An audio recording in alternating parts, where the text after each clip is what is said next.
While you were lying in the maternity ward, I sold your apartment in downtown New York City for $65,000. My family helped me," my brother said with a grin that twisted the air around him. Behind him stood my parents and sister, their faces glowing with self-satisfaction, like villains who'd finally pulled off a heist. "My name is Clara Weston, I'm 31. And if you think you know how this ends, stay tuned. Do you ever feel a chill even when the room is warm? That's what betrayal feels like. It burns and freezes at the same time." I sat there on the hospital bed, a day after giving birth to my daughter, still weak from the C-section, clutching her tiny hand in mine. The fluorescent lights hummed above us, while my brother waved the property transfer papers like a trophy. "You weren't using it," he shrugged. "You have a baby now. You'll live with mom and dad. We just made things simpler." Simpler. That word cut deeper than the surgical scar on my stomach. Mom crossed her arms. "Family sacrifices for family, Clara. Be grateful your brother handled everything." Grateful? For what? For losing the only thing that was truly mine? I tried to speak, but my voice cracked under the weight of disbelief. My sister laughed.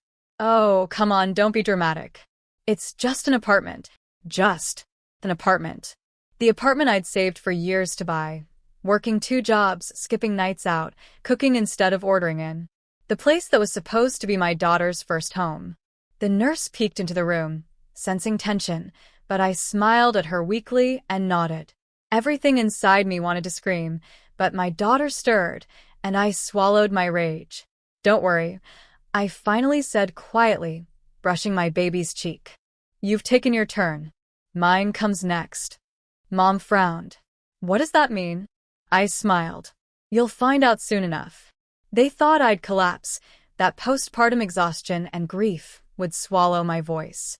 Instead, I sat there motionless, letting them brag. Mom tapped her manicured nails on the railing of my hospital bed. "You were never good with decisions, Clara. It's better this way." My brother, Owen, stuffed his hands in his pockets. "I even got a good deal. You should thank me. $65K cash. You can start fresh." Start fresh? My jaw clenched so tight I could hear my pulse. I'd worked 6 years at an ad agency, sacrificing weekends, saving every bonus. That apartment was the first thing with my name on it. I could still remember the day I signed the closing papers, March light spilling through the broker's office window, the scent of cheap coffee, the faint tremble in my hand when I realized I'd finally made it. And now, standing beside my hospital bed, they were dismantling that dream as if it were a piece of furniture they could split among themselves. "Don't worry, sweetheart," Mom said, reaching for my daughter. "She'll grow up surrounded by family. You'll stay with us until you figure yourself out." Her perfume, sharp and artificial, made me nauseous. I pulled my baby close. "We already have a home," I said quietly. Dad's laugh was dry and cruel. "Not anymore, you don't." Something inside me settled, not with fear, but with precision. They'd underestimated me. They always had. While they gloated, I opened the hospital drawer, slipped out my phone, and hit record. Their voices filled the room, each admission clearer than the next. Owen listing the bank account, Mom confirming the sale, Dad joking about the buyer's sweet offer. When they left, I kissed my daughter's forehead. "Don't worry, baby," I whispered. "Your mom's about to rewrite the ending." The next morning, while my family bragged about helping me, I sat quietly in the maternity ward's window alcove, my daughter sleeping beside me. My body still ached, but my mind was sharp, surgical in its clarity. I replayed the recording on low volume. Every sentence was perfect evidence. Mom confirming the sale, Owen mentioning his cut, Dad laughing about the buyers wiring money under the table. It was a confession wrapped in arrogance. I emailed the audio file to myself, then to a new address I'd created under a different name. Insurance. If they tried to erase my proof, I'd still have a copy. By noon, I called my lawyer, Tara Kim, a sharp, steady woman who'd once helped me buy that apartment. "They sold it without your consent?" she asked, her voice tightening. "Yes," I said. "And I have a recording." There was a pause, then a soft laugh. Not from amusement, but disbelief. You might have just given me the easiest fraud case of my career. We met that afternoon at the hospital cafe. I wore my hospital gown beneath a coat, clutching coffee in one hand, documents in the other. Tara's eyes narrowed as she flipped through the forged transfer papers. They even faked your signature.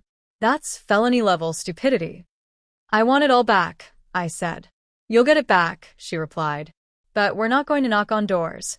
We'll let them open the door to the police. That night, I fed my daughter and wrote in my journal, the same one my grandmother once gave me with a note.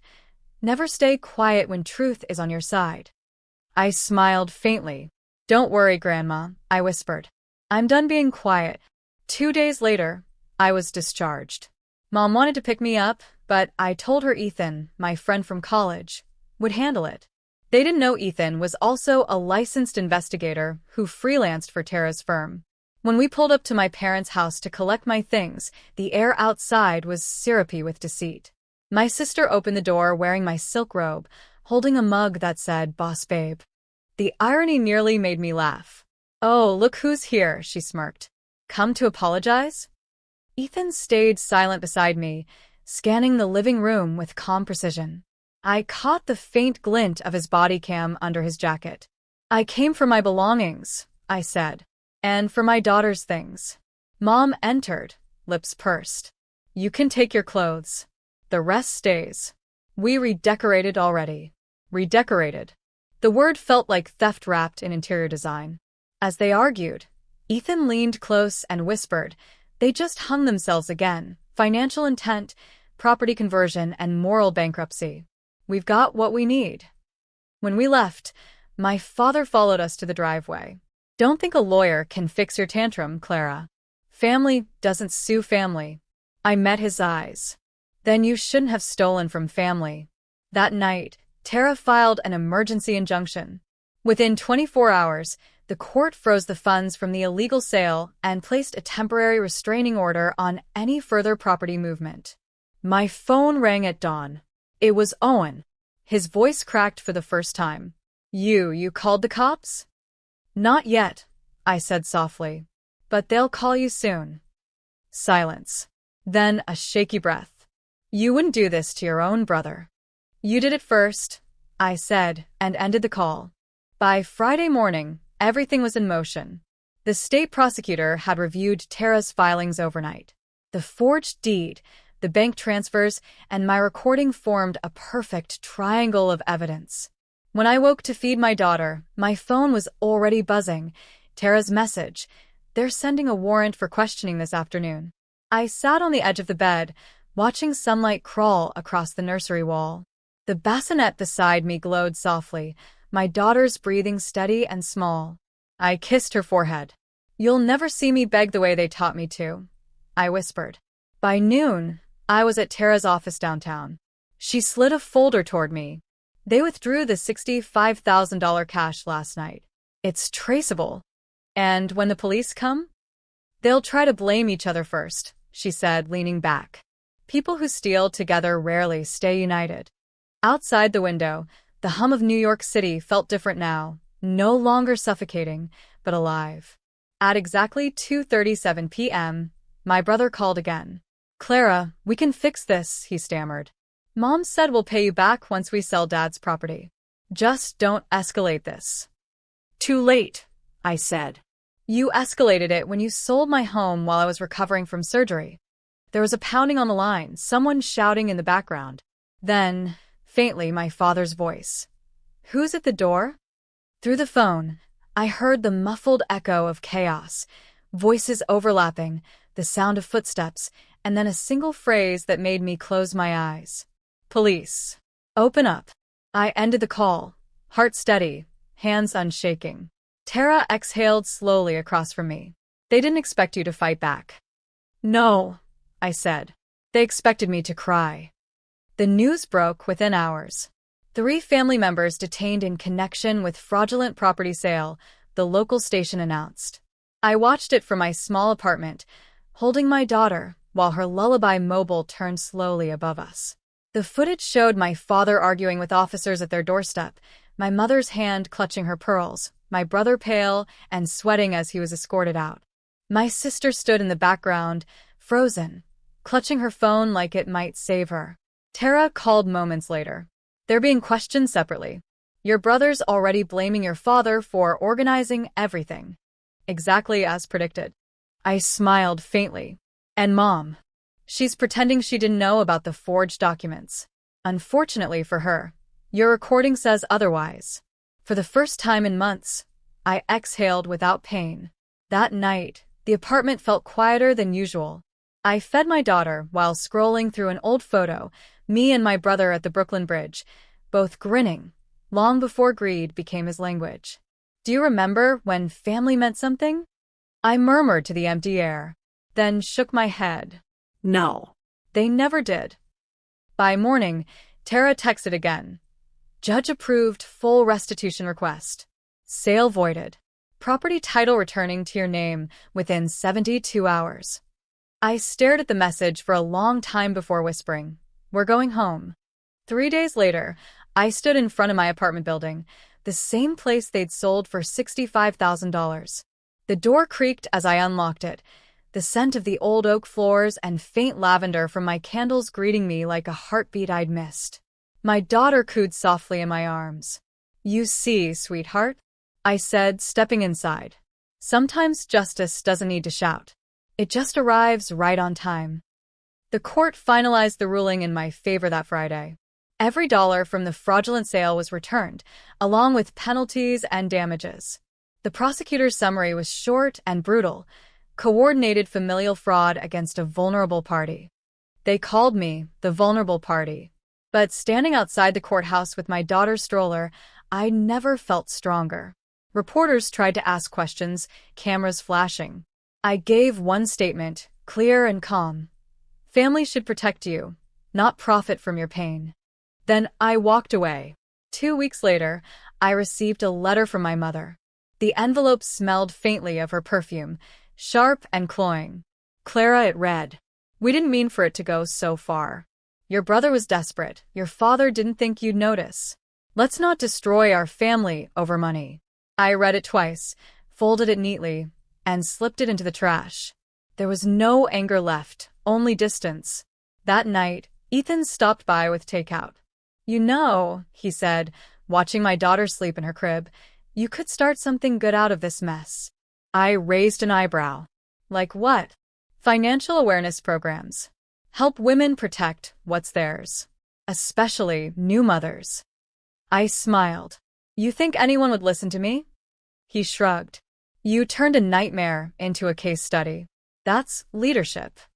The next morning, I called Tara. "I want to start a nonprofit," I told her. "Something real. Something that makes sure no one else has to face what I did." She paused, then said, "Now that's the Clara I met at the hospital." I looked down at my sleeping daughter and whispered, "No, that's the one I was always meant to be." 6 months later, I walked into the freshly repainted lobby of my building, the one that once carried their signatures of theft, now fully restored under my name. The brass plaque beside the door read, "Weston Residences, LLC." My name, my story legally sealed. Inside, sunlight spilled through tall windows, glinting off the framed certificate that confirmed the launch of my nonprofit, the Weston Fund for Financial Justice. Tara joined as co-founder, Ethan as advisor. We'd already helped 3 women reclaim stolen assets from family transactions. That evening, I hosted a quiet gathering in the courtyard. No photographers, no speeches, just people whose trust had been broken and rebuilt. As dusk softened the city skyline, Ethan handed me a glass of sparkling cider. "You realize you've turned betrayal into a blueprint," he said. I smiled. I just stopped letting shame speak louder than truth. My phone buzzed, a message from an unknown number. "We're sorry. We lost everything. Can we at least see the baby?" I stared at the words, the familiar tug in my chest.